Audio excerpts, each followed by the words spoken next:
Radhe Krishna Radhe Krishna Radhe Krishna Radhe Radhe Krishna Radhe Krishna Radhe Radhe Radhe. Hello મિત્રો, કેમ છો? મજામાં? જય શ્રી કૃષ્ણ.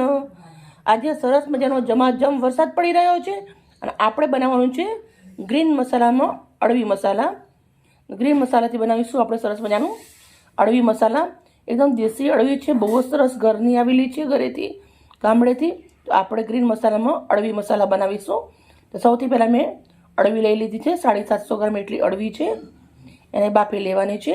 જે બી મસાલા કરું કેવી રીતે બનાવું પૂરો વિડીયો શેર કરવાની છું આજ તમારા જોડે. એકદમ હેલ્થ માટે અળવી બહુ જ સરસ રહે છે. વરસાદના અંદર અળવીનું શાક ખાવાની મજા પડી જાય. એક મોટું તપેલું લીધું છે, એના અંદર આપણે અળવી બાફું છું. તો આ આપણે બાફતે 30 મિનિટ લાગશે.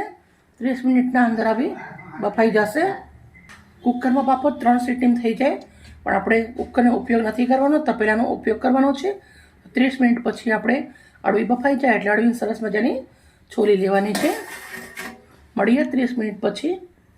મિત્રો તમે જોઈ શકો છો આપણે અળવી બાફી લીધી છે. બાફીને મેં આવી રીતના કટ કરી લીધી છે. તો બાફીએ એટલે પછી આવી સરસ બફાઈ ગઈ. પછી આપણે આવી રીતના એને છિલકા નીકાળી દીધા છે. ડુંગળી, ટામેટાં, મરચાં, આદુ, લસણ બધું તૈયાર કરી લીધેલું છે. મેં અળવીને આવી રીતે સરસ મજાની પહેલાં છોલી લીધી છે અને પછી કટ કરી લીધી છે. અને બધું દાણા જે ચોમાસાના મોસમની અંદર થોડા ગારાવાળા આવે માટીવાળા એટલે ધોઈ અને બધું કમ્પ્લીટ કરીને રાખ્યું છે. તો કેવી રીતે કરવું છે પૂરો વિડીયો શેર કરું છું તમારા જોડે. અળવીને મેં આવી રીતે કટ કરી લીધેલી છે, તમે જોઈ શકો છો. તમે મનપસંદ પીસ કરી શકો છો. તમે આખી રાખવી હોય તો બી રાખી શકો છો, પણ અમે રોટલી જોડે ખાઈએ છીએ. જાર લીધો છે, 10 લંગ લીલા મરચાં લીધા છે, બહુ તીખા નથી, મોડા જ છે. પછી એક આદુનો ટુકડો લીધો છે, 1 ગાંઠ લસણ લીધી છે, એ મિક્સરના જારના અંદર નાખી દેવાની છે. અને આપણે આ કોથમીર છે એ 100 ગ્રામ લીધી છે, આપણે એને પણ નાખી દેવાની છે. એક લીલી પેસ્ટ, ઝંઝણાટ પેસ્ટ આપણે રેડી કરવાની છે. મિક્સરના જારના ધાણા નાખ્યા પછી આપણે 10 નંગ એટલા કાળા મરી નાખી દેવાના છે. 1 ચમચી જીરું અને સૂકા ધાણા શેકેલા છે એ નાખું છું. મિક્સરનો જાર બંધ કરી દઈશું, સરસ મજાનું અને પીસી અને ચટણી કરી લેશું. મિત્રો આપણે પેસ્ટ મસ્ત મજાની રેડી થઈ ગઈ છે. એક હાંડી લીધી છે, 1 ચમચા એટલું સિંગ તેલ નાખું છું. અડધી વાટકી આપણે દેશી ઘી નાખવાનું છે અંદર, મોટી 2 ચમચી એટલું. બંનેને ગરમ થવા દેશું. અડધી ચમચી જીરું નાખું છું, અડધી ચમચી રાઈ, અડધી ચમચી હિંગ, 1 ગાંઠ આખી લસણની કળી, 4 નંગ ઝીણી સમારેલી ડુંગળી. ડુંગળી પિંક કલરની થઈ જાય ત્યારે સુધી આપણે આવી રીતના શેકવાની છે. બહુ સરસ મજાની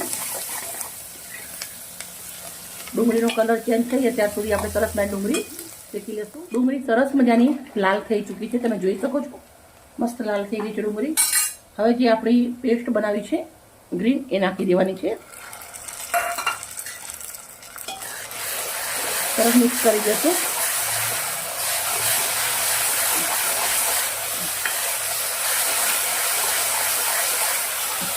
પેસ્ટની અંદર મસાલા કરી લેશું.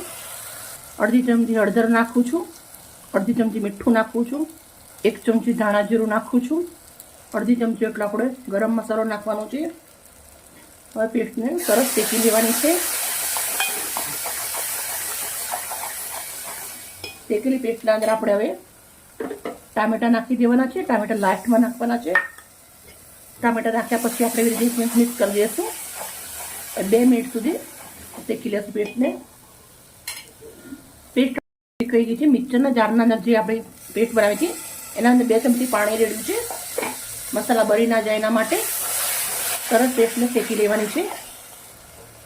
મિત્રો આપણી પેસ્ટ સરસ મજાની મેં શેકી રેડી કરી દીધી છે. તો જે આપણી અળવી છે એ નાખી દેવાની છે.